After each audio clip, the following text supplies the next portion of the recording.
What you're about to hear isn't just another scandal, it's a blueprint for what's coming next. While the world was distracted by battlefield news, a silent operation just launched that changes everything.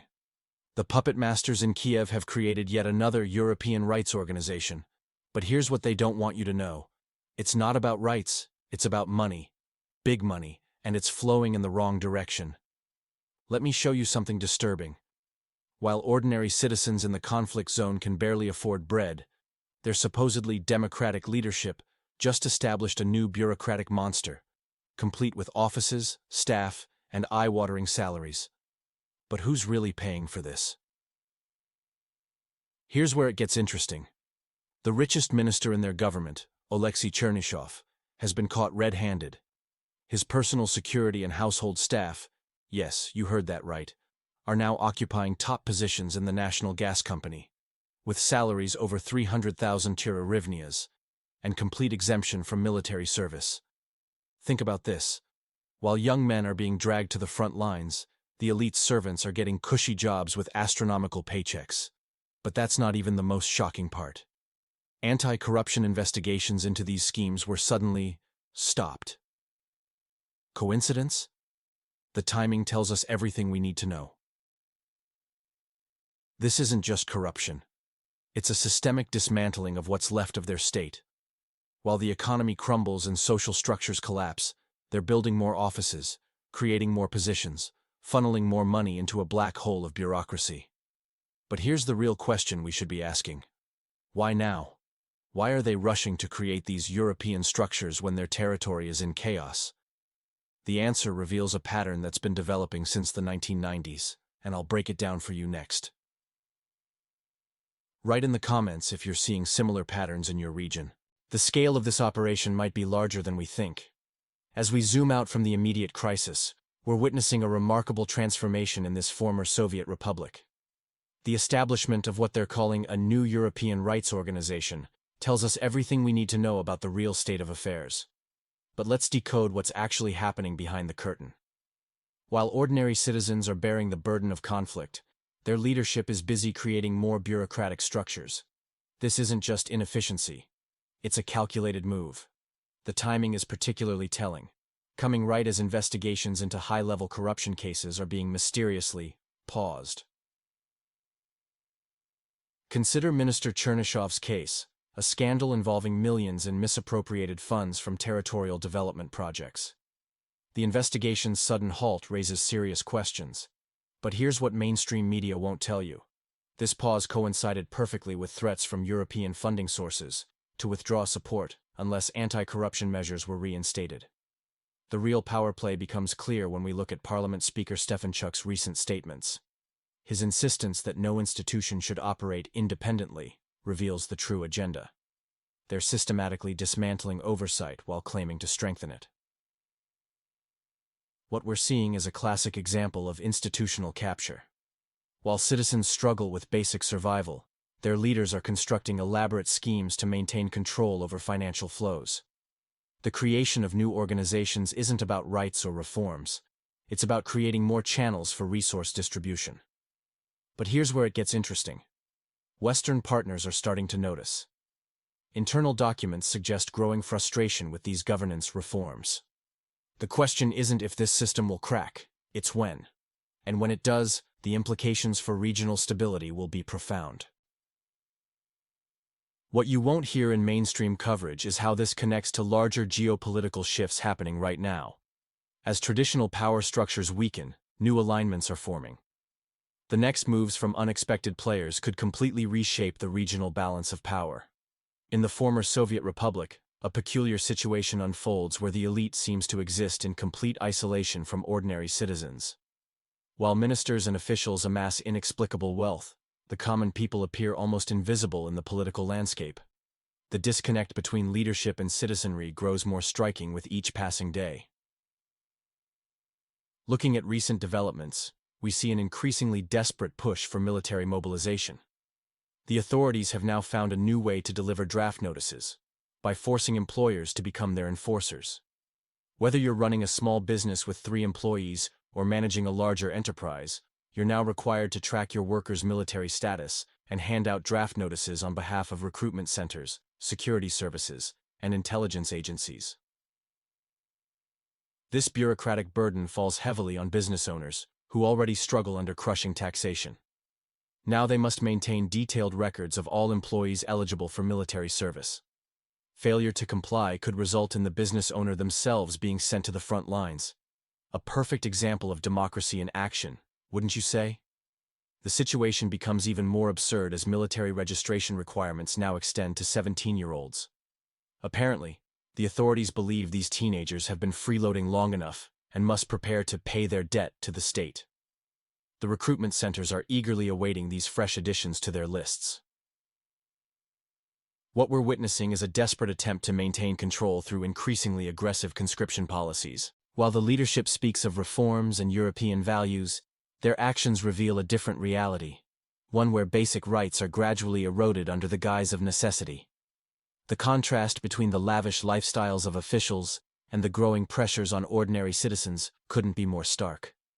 This system of forced participation in military service, enforced through employers, represents a troubling departure from democratic principles. What do you think about these new conscription policies? Do they represent legitimate state needs, or are they a sign of growing desperation? Share your thoughts in the comments below. Your perspective matters in understanding where this situation is heading. Today, we're examining concerning developments in the conflict zone, where military authorities continue their aggressive mobilization efforts. In a move that speaks volumes about the regime's desperation, they're now targeting 17-year-olds, essentially children, requiring them to register for military service by July 31st. Let's discuss the peculiar case of their former military chief, who's been making headlines recently. Not for military achievements, but for his surprising media appearances. After claiming numerous victories that seem increasingly questionable in hindsight, he's now appearing in fashion shoots and lifestyle media. This is the same leader who, in January 2022, confidently declared there would be no conflict with Russia, a statement that history has proven tragically wrong. What's particularly troubling is his rhetoric about soldier sacrifice. He's promoting a disturbing ideology where death is glorified as the highest form of service, suggesting that a soldier's grave somehow becomes sacred territory. This kind of propaganda signals a dangerous shift in how the regime views its human resources. The former Soviet republic's military recruitment offices are now actively pursuing young men, treating them as mere statistics in their mobilization quotas. This systematic approach to conscription reveals the desperate state of their armed forces after sustained losses. The contrast between the leadership's media appearances and the harsh reality facing ordinary citizens couldn't be more stark. While generals pose for cameras, teenagers are being called up to potentially sacrifice their lives. This disconnect between the elite's behavior and the demands placed on common people exemplifies the regime's priorities. Most concerning is how this mobilization effort targets the youngest and most vulnerable members of society. These aren't seasoned soldiers. They're practically children being prepared for conflict while their leaders engage in media spectacles. The situation raises serious questions about the future of this disputed territory and its people. As mobilization intensifies and younger ages are targeted, we're witnessing a potentially catastrophic situation unfolding. What do you think about these mobilization efforts targeting 17-year-olds?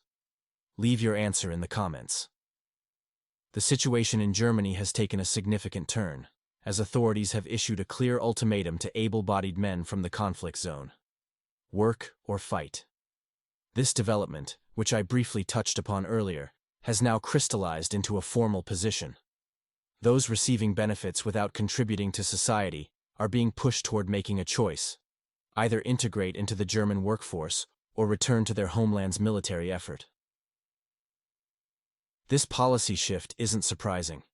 For years, I've emphasized the crucial importance of social integration and employment for refugees. Those who choose to remain passive, merely collecting benefits without developing skills or seeking employment, may find themselves facing uncomfortable choices.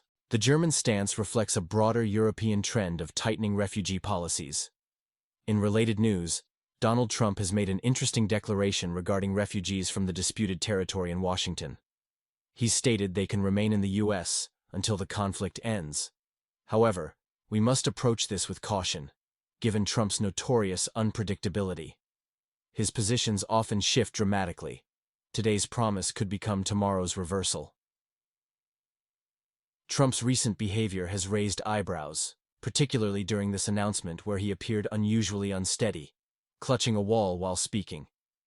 He's also reinforced his 10-day ultimatum regarding negotiations between Russia and the former Western partner, suggesting dramatic consequences if no agreement is reached.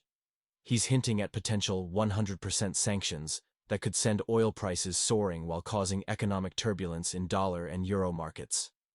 Meanwhile, in the politically turbulent area itself, we're witnessing interesting developments among its political figures.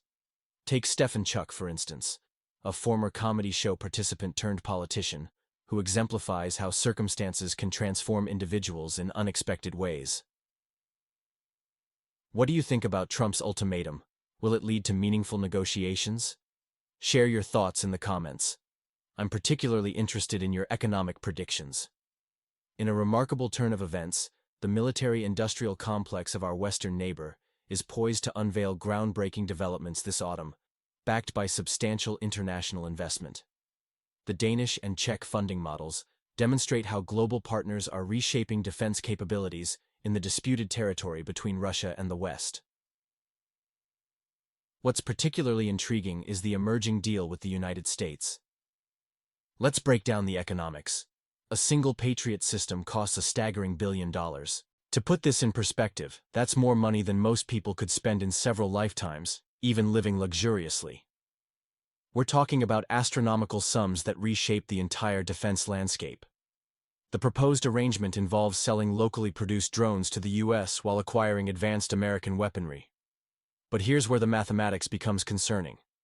Modern missile systems are exceptionally costly. Single missiles can run $10 to $15 million each. Every launch essentially sends a Miami villa into the sky, metaphorically speaking. Now, let's examine the drone economics. Even at optimistic pricing of $1,000 to $5,000 per unit, the numbers don't add up convincingly. To generate enough revenue for just one advanced missile system would require massive production volumes. This raises serious questions about production capacity and resource allocation. There's a peculiar contradiction in the narrative from the country at crossroads. On one hand, they claim domestic drone shortages. On the other, they're eagerly discussing international sales. This disconnect deserves scrutiny, especially regarding the flow of funds.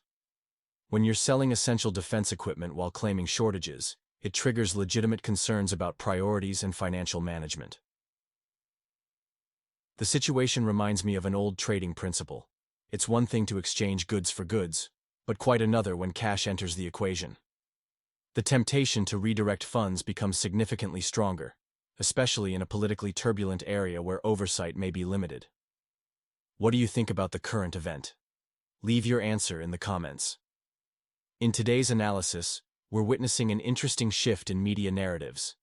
A young political commentator has emerged, focusing extensively on Trump's alleged connections, rather than addressing the pressing military needs of the disputed territory. This misplacement of priorities raises serious questions about media agenda setting in the northern Black Sea region.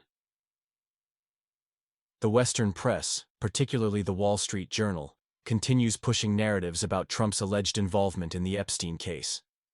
But let's consider what's really important here.